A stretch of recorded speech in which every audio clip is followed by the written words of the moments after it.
So I'm extremely pleased to have Anthony Demaria here in this particular case because about 3 years ago, Anthony and I decided that with SoundPure's new facility and new studio, we had to have one of his Fairchild 670s.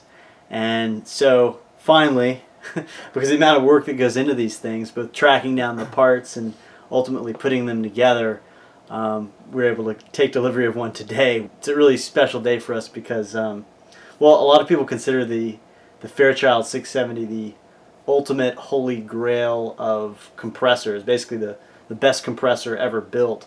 And some people even consider it the best piece of audio processing equipment ever made. What's interesting to me about the whole thing, though, is that until no one was crazy enough to try and replicate one. So I guess my question for you is what made you decide to take on the beast? Well, a lot of clients that owned originals came to me and they said, we need someone to look at our unit, or we need some tech work done. So in all the years that I had worked on them, they'd always kind of joked with me and said, hey, if you make one, we'll most likely buy it from you. And that's what started happening. I just made that decision to go and get a unit and reverse engineer it, and started to put it together. How long did it take? It was 5 years to reverse engineer one unit. Yeah, I had to methodically take out one transformer at a time and design transformers one at a time, put them back in, listen to them, make sure that they sounded great and they were functionally what I wanted, because based on the old unit, they were very hard to work on. Where my unit, I addressed two main issues. One is the heat, and the other one is serviceability, because I want to be able to make sure that just about anyone can work on it. So what issue about the heat in particular was a problem? Well, one was that one of the transformers that operates one set of tubes is really underpowered. In the original? In the original, and it causes a lot of heat and also causes quite a bit of distortion. Where this unit, what I did was I designed a all-discrete power supply, and once again made it overly designed so that it wouldn't create too much heat. But then again, I added some fans that would take care of the heat that was produced by the tubes, because, as you know, there are 16 tubes in this unit, along with 8 transformers. So it's a beast. It's a beast. Somebody was in the studio earlier today scoping things out here for a session coming up, and we told him that you were going to be bringing the unit by today, and he was telling us this story about how he was in session, and they had this $30,000 vintage Fairchild that was kind of like, people were afraid to touch it because it was so fragile, but it was always up and running. And one of the studio interns, at the end of the session, turned it off, not knowing that it was a problem. Yeah. And so the next morning everyone got there, and everyone was freaking out that the unit had been turned off. Which, if you're middle of session, I understand, things take, a little time to heat up. And what this guy explained to me was that they needed a solid 12 to 14 hours for the unit to totally, I guess, heat up and regulate itself.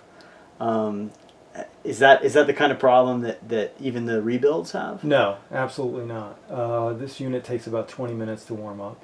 Amazing. But nothing's changed. What has changed is a much more efficient power supply, which the old supply had a lot of saturation to it and produced a lot of heat and needed a lot of time to stabilize, where this can stabilize fairly quickly. Have you ever worked on or made this, it's sort of like really an upgrade. It's a logical upgrade that's going to clean up the signal path and provide more efficient power, but have you ever made this change to anyone's original Fairchild? Yes, I have, actually. Someone had approached me, a client had approached me basically complaining of the typical noise, the 60 cycle hum that you would hear. What we decided to do was basically hotwire an original unit with one of my new power supplies. So I went in and methodically just disabled his power supply and added my supply in. And we didn't harm the unit cosmetically. We made sure we addressed that issue. While I was working on his unit, I offered to leave one of my units with him. And at the end of the repair, he was so impressed with my unit. Now, he had an original, but he liked mine as well, so he was really happy with everything. He kept both. And he kept both, yeah, absolutely. Oh, that's amazing. Yeah. I guess there's no better proof than somebody who has an original Fairchild Exactly. keeping yours as well. Exactly, yeah.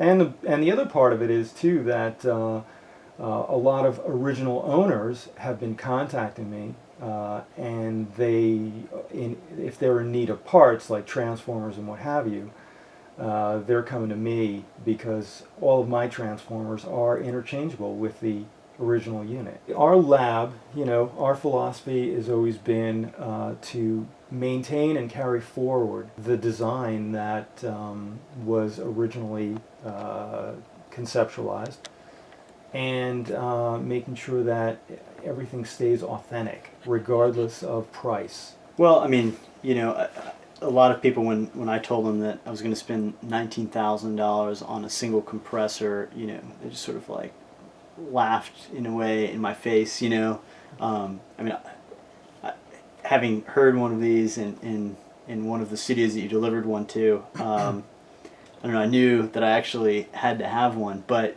of course, the thought that crosses your mind is, well, maybe I should get an original. Maybe that does make sense, despite all their problems, despite all their issues. And I felt like we couldn't have one in here, and trust that it would be maintenance free, and that it would continue working the way a brand new, methodically, precisely made replica would be. Absolutely. What you're getting here, the value of this is you're getting it's serviceable, it's warranted, and it's consistent from unit to unit. Yeah, I mean, I don't know if we can just open this up, but I mean, the Sure. workmanship in here is like, you've done just an absolutely extraordinary job, and I guess it's relevant that you've done every single thing in here yourself. Well, we like to take our time to make sure that everything works out and everything is great, and we rather have you wait a little bit longer, and rather than deliver something that's Well, I understand, and these aren't exactly some of these switches and knobs aren't exactly off the shelf parts. Where do you come across these things? These are parts that some of the manufacturers of the switches were the same manufacturers of the switches of the original, and any parts that I couldn't, I had to have designed and machined from scratch, just so that. I bet that was cheap. Yeah. Well, that's the value. That's the value. It's like that's why no one's gone after this thing. I mean, I guess that's what it takes to get right. Yeah, it just takes incredible. You have to be. In my book, I'm gonna try to make it authentic from what it was, and I think that there's less explaining to clients, because I'm not here to reinterpret a great signal chain. I'm here to bring it forward. So that's that's what we did here, and as you can see, it's a winner. Yeah, it's great. Thanks so much. You're welcome, Tom. Really, really happy to have it. Great. Thanks. Thanks.